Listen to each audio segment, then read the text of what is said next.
This method is the easiest way to kill RADAHN, so without further ado, let's get straight into it. So for this build, you're going to need the following 2 items. First of all, the Blood and Spur Rapier, and have it nicely leveled up.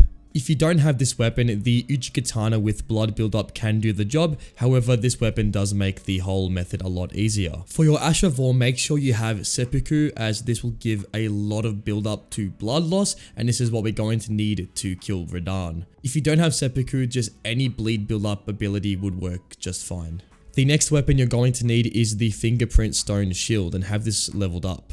For your talismans, you don't really need much. I would just recommend the Green Turtle Talisman, as it can raise your stamina pretty quickly. For your other talismans, I would recommend the RADAHN Icon, the Crimson Amber Medallion, and Marika's Sourcil. And the last thing I recommend is the Mimic Tear. If you have all these things, you should be ready to go for this method. So when you go into the boss arena for RADAHN, you want to have your shield equipped and in your hand, and also your weapon of choice in your other hand. RADAHN is going to do one of 2 things. RADAHN is either going to walk up slowly, allowing you time to activate your Mimic Tear, or RADAHN is going to use his range attack to catch you off guard.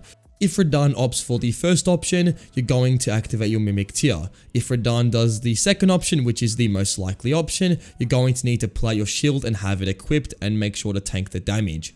For this method, you're going to have your shield always stance toward RADAHN, and as you do this, you're going to attack RADAHN and you're basically relying on the bleed buildup to take most of the damage away. Make sure to keep track of your stamina bar. If your stamina bar does drain too low, simply have some space between you and RADAHN, either by tanking attacks and waiting till he stops, or just leaving space between him and you when he's far away. If your health bar does go below halfway, I would recommend healing up, as RADAHN can easily catch you off guard if you're not experienced enough with versing RADAHN. Do note, if your shield is faced toward RADAHN, he cannot hit you, so make sure to keep taking hits at him. Even if your shield is faced toward him, just keep hitting him with your main weapon.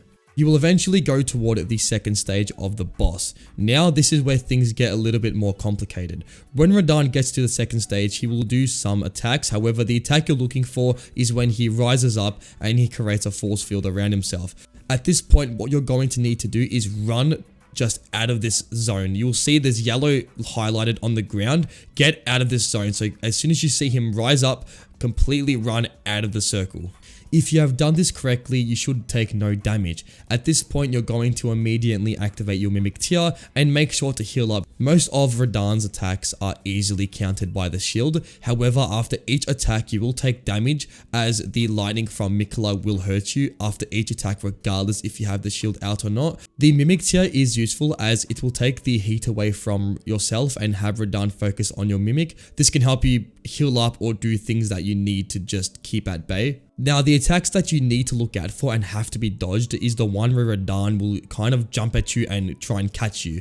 If RADAHN does this, you need to dodge the attack. So RADAHN will jump up, give it a few seconds, and dodge as he's coming down to grab you. If you dodge this correctly, and it may take a few tries to get perfectly, you should be fine. However, if RADAHN does catch you, Mikula will place a curse on you. So make sure you keep an eye out for this one attack.